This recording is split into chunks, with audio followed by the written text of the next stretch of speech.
జగన్మోహన్ రెడ్డి గారు, వైఎస్ఆర్సీపీ గొడ్డల పార్టీ అధ్యక్షుడు జగన్మోహన్ రెడ్డి గారు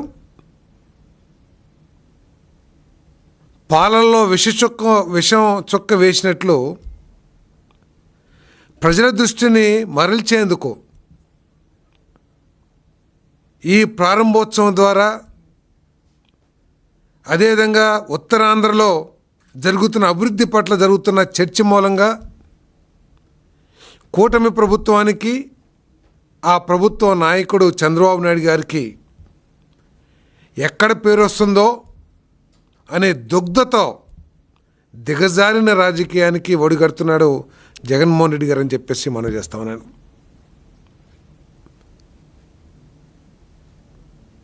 ఈరోజు వైఎస్ఆర్ కాంగ్రెస్ పార్టీ, గొడ్డల పార్టీ రాజకీయాలు ఏ విధంగా ఉన్నాయంటే, ఈ గొడ్డలి పార్టీలో స్థానం సంపాదించాలన్నా, ఈ గొడ్డలి పార్టీలో అవకాశాలు పొందాలన్నా, ఆ పార్టీ అధ్యక్షుడు జగన్మోహన్ రెడ్డి గారి దృష్టిలో పడాలన్నా ఎవరైనా సరే, ఎంత మంచి కుటుంబానికి చెందిన యువకులైనా సరే, గతంలో ఎంత మంచి పేరున్న పెద్ద నాయకులైనా సరే, వాళ్ళు రౌడీయిజాన్ని పోషించాలి, చట్టాలని ఉల్లంఘించాలి, చట్టాలని చేతుల్లోకి తీసుకోవాలి, దౌర్జన్యాలు చేయాలి, ఈ గంజాయి మొక్కల్ని పెంచి పోషించాలి. అటువంటి వ్యక్తులకే ఆ పార్టీలో స్థానం లభిస్తుందని ఒక అభిప్రాయం చిన్న కార్యకర్త నుంచి పెద్ద కార్యకర్త వరకు ఆ పార్టీలో పెరిగిపోతుందని చెప్పేసి మనం చేస్తా ఉన్నా. నేను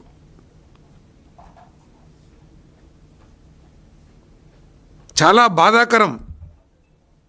భవిష్యత్తు తర రాజకీయ నాయకులు, యువకులు ఏ విధంగా తయారు కాబోతున్నారు, ఇటువంటి పార్టీలు, వైఎస్ఆర్ కాంగ్రెస్ పార్టీ లాంటి నాయకులు చేస్తున్న ఈ దిగజారుడు రాజకీయాలను చూసి.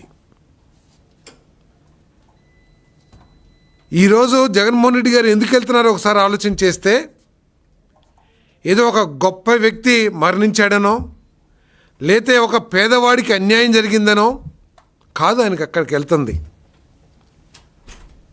సాక్ష్యాల్ని చట్టవిరుద్ధంగా తారుమారు చేసి,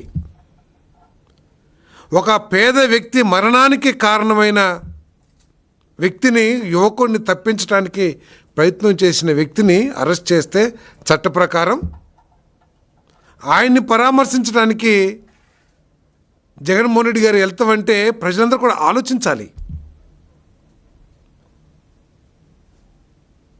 ఒక పేద కుటుంబం గొర్రెల కాపరని పేరే కానీ కనీసం ఒక 5 గొర్రెలు కూడా సొంత గొర్రెలు లేని వ్యక్తి దానయ్య గారు.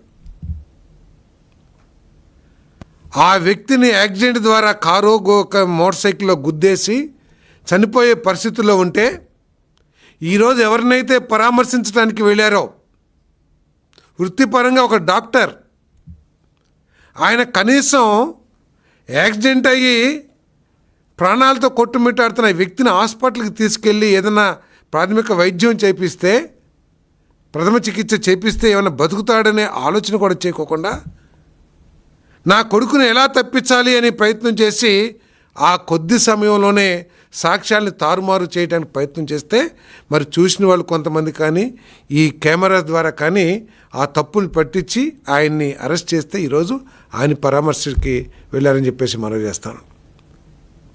జగన్మోహన్ రెడ్డి గారు అక్కడికి వెళ్తుంటే అందరూ అనుకున్నారు, సోషల్ మీడియాలో గొర్రెల కాపర్ల సంఘాలు, యాదవ కులస్తులు, బీసీలు అందరూ కూడా ఆ పేదవాడికి అన్యాయం జరిగింది, ఆ పేదవాడి మరణం గురించి ఎవరు మాట్లాడతలేదు, అందరూ కూడా వైసీపీ నాయకులందరూ కూడా ఎవరైతే ఆయన మరణానికి కారణమయ్యారో, ఆ దానయ్య మరణానికి కారణమయ్యాడో, ఆ పేదవాడి మరణానికి కారణమయ్యాడో ఆయన్ని పరామర్శించడానికి ఎవరు వెళ్ళట్లేదు అని చెప్పేసి సోషల్ మీడియా అంతా కూడా కోడెకూస్తూ ఉంది. బహుశా ఆ పేదవాడిని పరామర్శించి ఏదైనా సాయం చేస్తానికి వెళ్తాడేమో అనుకున్నాను నేను. కానీ ఆయన వెళ్ళింది ఆ దానయ్య మరణానికి కారణమైన వ్యక్తి అని చెప్పేసి, ఆ వ్యక్తి కోసం పరామర్శ కోసం వెళ్తున్నాడని చెప్పేసి మనం చేస్తాను. మొన్న ఎక్కడ చూశాను నేను, సాక్షి పేపర్లో మత్స్యకార వర్గానికి సంబంధించిన నాయకుడిని అరెస్ట్ చేస్తుంది ఈ ప్రభుత్వం అని చెప్పేసి రాష్ట్ర ప్రజలు బలహీన వర్గాలందరూ కూడా ఆలోచించాలి. అక్కడ గొర్రెల కాపరిని గుద్దాడా, లేకపోతే మత్స్యకారుని గుద్దాడా, లేతే కళ్ళు గీత కార్మికుని గుద్దాడా, నాయి బ్రాహ్మణుని గుద్దాడా అనేది ఎక్కడ సమస్య కాదు. అక్కడ ఎవరన్నా కూడా గుద్దితే చనిపోయేవాళ్ళు, ఆ యాక్సిడెంట్ చేస్తే చనిపోయేవాళ్ళు.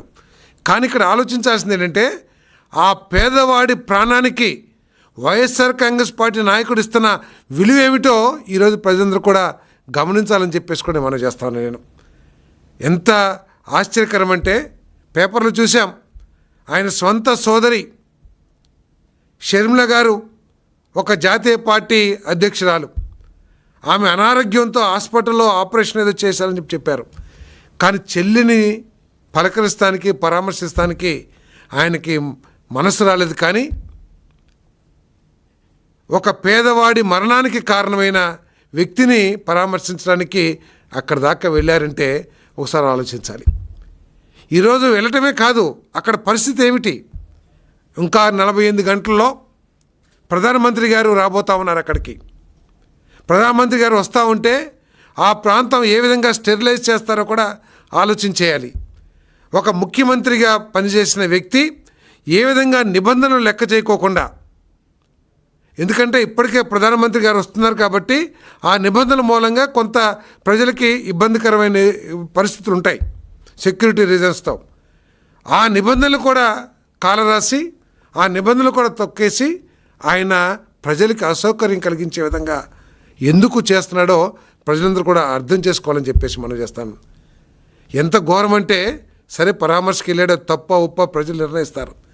కానీ ఆ కార్యక్రమానికి సెక్యూరిటీ కాపాడటానికి నియమించబడ్డ ఒక మహిళా సర్కిల్ ఇన్స్పెక్టర్ని ఏ విధంగా దారుణంగా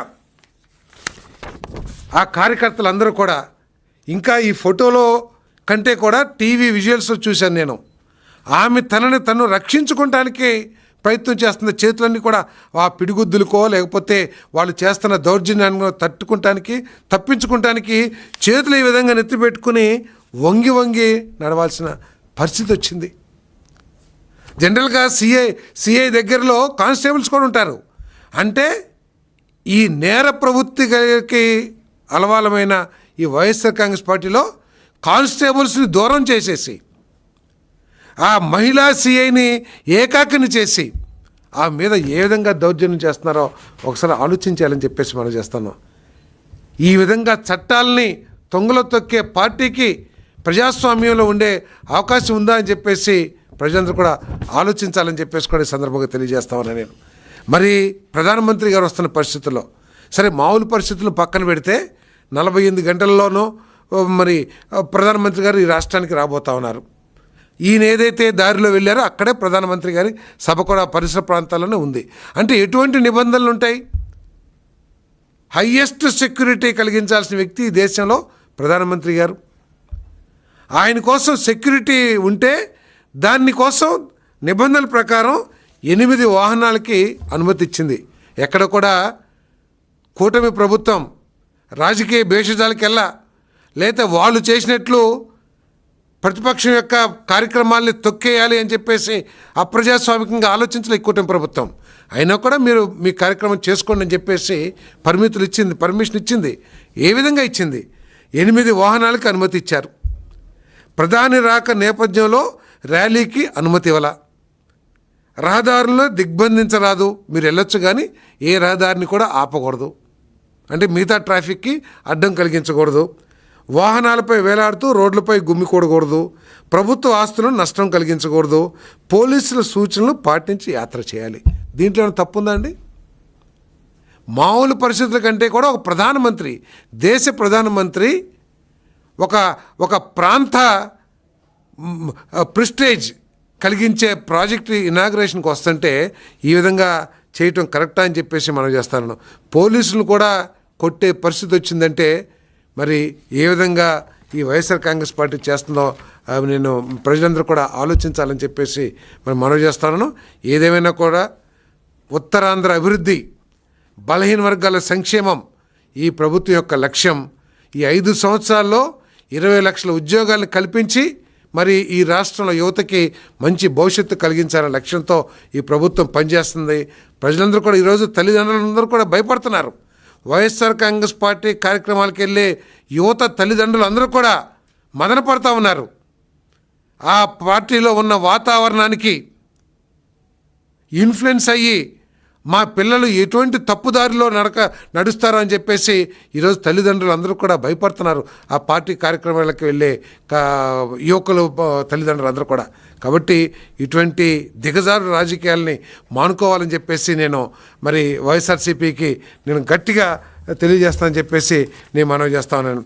మరి ఇది మనం చిన్నప్పుడు చూసాం, ఇది మహాభారతంలో మరి దుశ్శాసన పర్వం అని చెప్పేసి ఏ విధంగా మహిళని మరి కించపరిచి మహిళల్ని మరి ఆ రోజు దుర్యోధనుడు ఆ కౌరవులు ఏ విధంగా చేశారో ఈరోజు మరి ఆ వైఎస్ఆర్సీపీ కార్యక్రమంలో కూడా ఒక మహిళ పైన ఈ దుశ్శాసన పర్వం చేశారని చెప్పేసి నేను తెలియజేస్తా ఉన్నాను.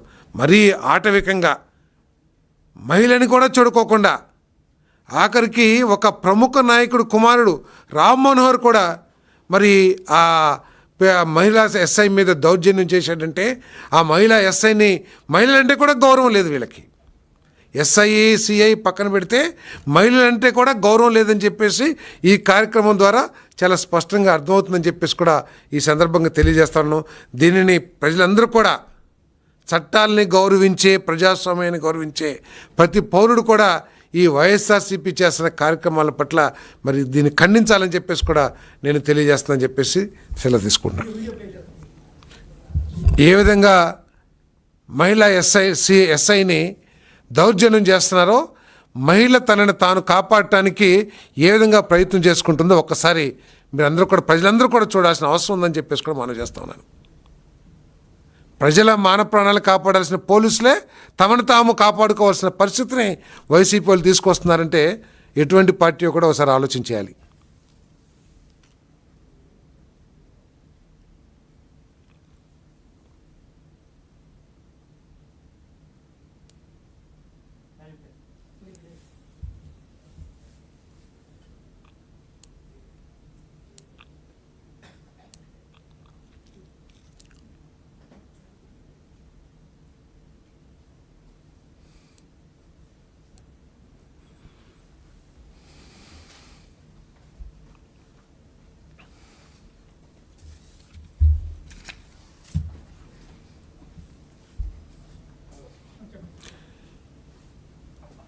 ఈ పోలీసు ఒక మహిళా ఎస్ఐ మీద ఎవరైతే ఇటువంటి దౌర్జన్యపూరిత చర్యలకు పాల్పడ్డారో వాళ్ళ మీద కఠిన చర్యలు కూడా నేను తీసుకోవాలని చెప్పేసి కోరుతా ఉన్నాను. మరి జగన్మోహన్ రెడ్డి గారు ఈ పరామర్శల పేరుతో ఒకసాటేమో రఫ్రఫలు ఆడిస్తాం, లేకపోతే తొక్కేస్తాం, లేకపోతే ఇటువంటి దుశ్శాసన పర్వాలు అసలు ఆయన ఎందుకు చేస్తున్నారో కూడా ఈ యాత్రలో ఈ పరామర్శ పేరు మీద ప్రజలందరూ కూడా అర్థం చేసుకోవాలని చెప్పేసి మనం చేస్తాను. ఈ రాష్ట్రంలో ఒక భయానక వాతావరణాన్ని సృష్టించడానికి మరి జగన్మోహన్ రెడ్డి గారు ప్రయత్నం చేస్తున్నారేమో, ఆ భయంతో భయపెట్టి అధికారంలోకి రావడానికి ప్రయత్నం చేస్తున్నారేమో. కానీ ప్రజాస్వామ్యంలో ఇటువంటి చర్యలకి తావు లేదు. ఇటువంటి ఎంతమంది వచ్చినా కూడా ప్రజాస్వామ్యంలో ప్రజలు గట్టిగా సరైన బుద్ధి చెప్పగలరని చెప్పేసి కూడా నేను తెలియజేస్తా ఉన్నాను. తప్పకుండా కఠిన చర్యలు తీసుకోవాలి. చట్టం తన పని తాను చేసుకుపోతూ ఉంటుంది. మాకు ఎటువంటి వివక్ష కానీ లేకపోతే రాజకీయ కారణాలతో కానీ పనిచేయదు. చట్టాన్ని గౌరవించే పరిస్థితులు ఈ ప్రభుత్వంలో ఉన్నాయి. ఎవరైతే ఈ దౌర్జన్యపూరిత కార్యక్రమాలు చేశారో బ్యారికేడ్లని తోసేస్తాం, లేకపోతే బ్యారికేడ్ని తొలగించి దూకేసి మరి శాంతి భద్రతలకి విఘాతం కలిగించే పనులు చేశారో, ఎవరైతే దుశ్శాసన పర్వాన్ని సృష్టించి మహిళా ఎస్ఐ మీద దౌర్జన్యం చేశారో వాళ్ళందరి మీద కూడా చాలా కఠిన చర్యలు తీసుకోబడతాయి.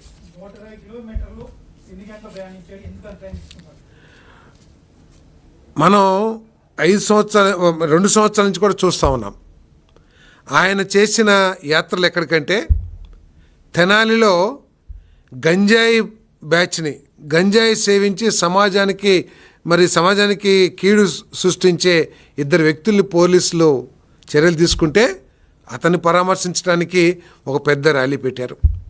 అదేవిధంగా రైతు పరామర్శ పేరు మీద నిమ్మకాయని మనం కారులు ఎదురుగుండా ఏదో పూజకి సందర్భంగా ఏ విధంగా అయితే తొక్కిస్తామో, ఒక పేదవాడి తలకాయ మీద నుంచి కారు వెళ్ళినా కూడా కనీసం పట్టించుకోకుండా, చనిపోయిన తర్వాత కూడా ఆయన పరామర్శిస్తానికి కూడా వెళ్ళకోకుండా ఒక గంటలు మరి ర్యాలీ ఏ విధంగా నిర్వహించారో మనం చూసాం. అదేవిధంగా ఈరోజు 120 కిలోమీటర్లు నిజంగా పరామర్శే ఆయన ఉద్దేశం అయితే 120 కిలోమీటర్ల నేషనల్ హైవే మీద కేవలం గంటన్నరలో మనం ప్రయాణం చేయొచ్చు. కానీ ఆయనకు కావాల్సింది పరామర్శ కాదు, అక్కడ ఒక విధ్వంసం సృష్టించబడాలి, అక్కడ ఒక భయానక వాతావరణం సృష్టించబడాలి. ఆ భయానక వాతావరణం, ఆ విధ్వంసాన్ని ప్రజలు చెప్పుకుంటూ ఈ ప్రధానమంత్రి గారు లేకపోతే ఉత్తరాంధ్రలో జరిగిన అభివృద్ధి నుంచి ప్రజల దృష్టిని మరల్చాలి. ఆ ఉద్దేశంతో 6 గంటలు ప్రయాణం చేశారంటే ప్రజలందరూ కూడా అర్థం చేసుకోండి, ఇదేనా పరామర్శ చేసే విధానం అని చెప్పేసి నేను ప్రశ్నిస్తా ఉన్నాను. నేను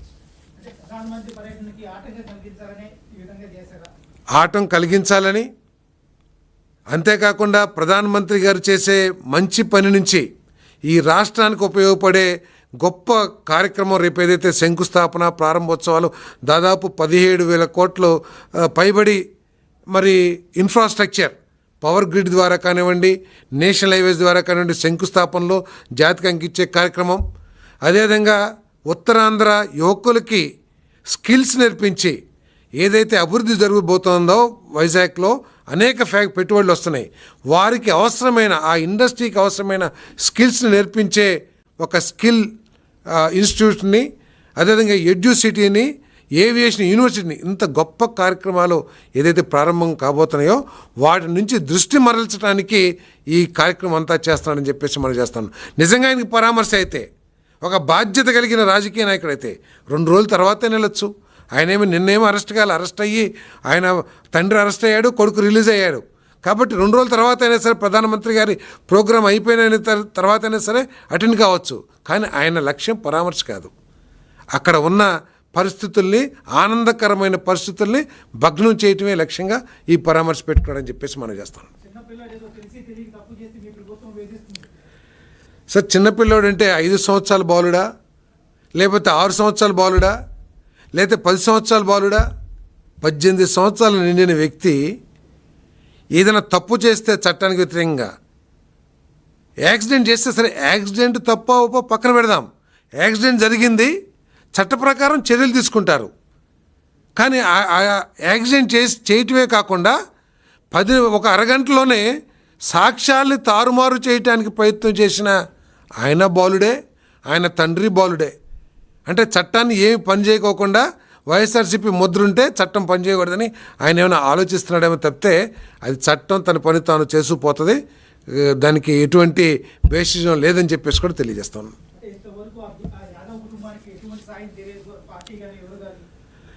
చాలా ఆశ్చర్యకరం. ఏ రాజకీయ అంటే యాక్సిడెంట్ జరుగుతాయి చాలా చోట్ల, దురదృష్టకరం, మరణిస్తూ ఉంటారు, అందరిని పరామర్శిస్తారంటే పరామర్శించకపోవచ్చు. కానీ వైఎస్ఆర్సీపీ సృష్టించిన బీభత్సం ఏదైతే ఉందో, లేదా వైఎస్ఆర్సీపీ సృష్టించిన ఈ సాక్ష్యాలను తారుమారు చేసే కార్యక్రమం ఏదుందో అది రాజకీయ పుంజుకొని ఈరోజు ఆ పేద కుటుంబాన్ని ఎవరు కనీసం పరామర్శించి ఆ కుటుంబం ఏమవుతుందని కూడా ఆలోచించలే. వైఎస్ఆర్సీపీ నాయకులందరూ కూడా బారులు తీరుతున్నారు. ఏం చేశారని? అప్పలరాజు గారు మాజీ మంత్రి గారు అంటే ఆయన గొప్పవాడు కాబట్టి పేదవాడి ప్రాణానికి విలువ లేదా? కనీసం సరే మీ నాయకుడిని పరామర్శించారు. కనీసం ఏ ఒక్క నాయకుడైనా సరే సోషల్ మీడియాలో చక్కర్లు కొడతా ఉంది, సోషల్ మీడియా అంతా కోడైకొస్తూ ఉంది. ఆ పేదవాడిని కనీసం ఎవరు పట్టించుకుంటలేదు, ఆ గొర్రెల కాపురం అని చెప్పేసి. కనీసం వెళ్ళేసి ఆ కుటుంబం ఏమైపోతుంది, ఆ పరిస్థితి ఏంటని ఒక్క వైఎస్ఆర్సీపీ నాయకుడైనా సరే పరామర్శించాడా? కనీసం జగన్మోహన్ రెడ్డి అయినా పంపించాడు వాళ్ళ పార్టీ నాయకుల్ని పరామర్శించడామని చెప్పేసి. ఇక్కడ కులం కాదు సమస్య, పేదవాడి ప్రాణానికి వైఎస్ఆర్సీపీ పార్టీ ఇస్తున్న విలువ ఏమిటో ప్రజలందరూ కూడా అర్థం చేసుకోవాలి. ఈరోజు గొర్రెల కాపురు అయ్యాడు, రేపు కల్లుగీత కార్మికుడు కావచ్చు, లేదా ఎల్లుడు మత్స్యకారుడు కావచ్చు, తర్వాత ఇంకొకరు కావచ్చు. కానీ పేదవాడి ప్రాణానికి వైసీపీ ఇస్తున్న విలువ ఏంటో ఈ చర్య ద్వారా అర్థమైందని చెప్పేసి మనం చేస్తాం. తప్పకుండా అండి. ముఖ్యమంత్రి గారు ఎప్పుడో స్పందించారు. ఎవరు స్పందించక ముందు ముఖ్యమంత్రి గారు స్పందించి కఠిన చర్యలు తీసుకోవాలంటే కాకుండా తెలుగుదేశం పార్టీ నుంచి 10 లక్షల సహాయాన్ని కూడా మరి ఆ కుటుంబానికి అనౌన్స్ చేశారు. అంతేకాకుండా తెలుగుదేశం పార్టీ తరపున తెలుగుదేశం పార్టీ నాయకులు కూడా వెళ్ళి వారికి ఆర్థిక సాయం చేశారు. అంతేకాకుండా అక్కడ శాసనసభ్యురాలు కూడా మరి ఆ కుటుంబానికి నిలువ నీడలేదు. ఏ రోజు బియ్యం ఆ రోజు కొనుక్కొచ్చుకునే కుటుంబం ఆ కుటుంబం.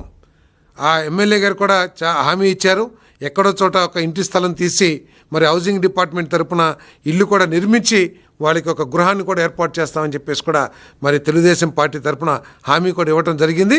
ప్రభుత్వ పరంగా ఇస్తాం, అవసరం వస్తే సొంతంగా అయినా సరే మన గొర్రెల కాపరికి ఇల్లు ఏర్పాటు చేస్తామని చెప్పేసి కూడా తెలియజేస్తాం.